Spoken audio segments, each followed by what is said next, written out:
راست میشود که اونهایی که قضیه را قضیه ملی میدونن الکی فعالن، الکی کار خود را کرده ایستادن، تاثیر میرسونن، اگرچه در بعضی مسائل با ما اختلاف نظر دارن.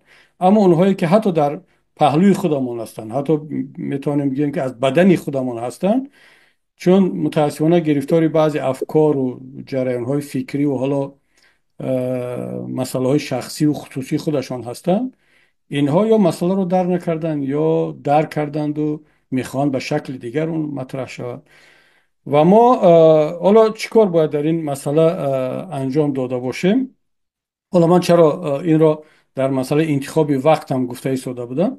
یعنی دوستان بدانند که کمترین کار در این مسئله بدون مشورت با وکیلان و آدمان تجربه دار و کارشناسان نشده است، چون در اینجا زحمت زیاد به خرج داده شده است. هیچ وکیل نمیخواد که آبروی خودش هم در ترازو مونه به خاطر نهضت یا پیمان یا کدام تاجی که مثلا بعد او متهم به آن شود که یک پرونده خام رو برد به دادگاه یا وقتی ناخوب رو انتخاب کرد یا موفق نشد. نه، اونا طرز رفتار میکنن که به آب و رو و حیثیت خودشون ضربه نزنند. بنابراین وقتی که به این نتیجه رسیدیم که در همین وقت با همین شکل با همین تکتیک ما باید پیش برویم و الحمدلله به همین جا رسیدیم. چون ببینید اگر کمترین اشتباه از ما صادر میشد، چه در حفظ معلومات چه در انتخاب نادرست وقت، تاجیکستان عضو این دادگاه بین المللی هست، یگانه کشور از آسیای مرکزی و دویم کشور بعد از گرجستان از سابق شوروی که این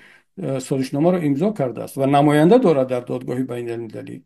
تا این لحظه های اخیر من نمیدونم الان کی است، ولی تا چند مدت پیش وقتی که ما این مسئله رو پیگیری میکردیم، جستجو کردیم که نماینده ما کی هست تا این بدونیم که چگونه حرکت میکند، فرزند سابق سخنگوی پرزیدنت ظفر سعیدوف بود. حالا در همین شب روز نمیدونم کی است، ولی ایشان هر یک کشوری عضو در اونجا نماینده دارد، در اونجا کارشناس دارد، مفتش دارد، دادرس یعنی قاضی دارد.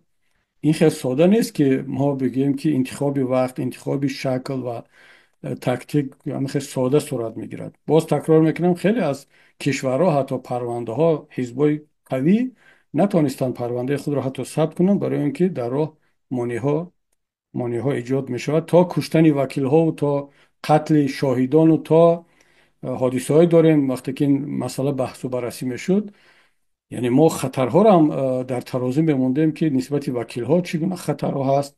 اکثر خطرها، کشتار وکیلان، کشتار شاهدا، کشتار کسانی که این دعوا را پیش میبرند، در مرحله آماده کردن می شود، چون طرف نمیخواد که پروندهش آماده شود و به دادگاه برود. اما وقتی که به دادگاه رفت، دیگر همه دیگر تمرکز بالای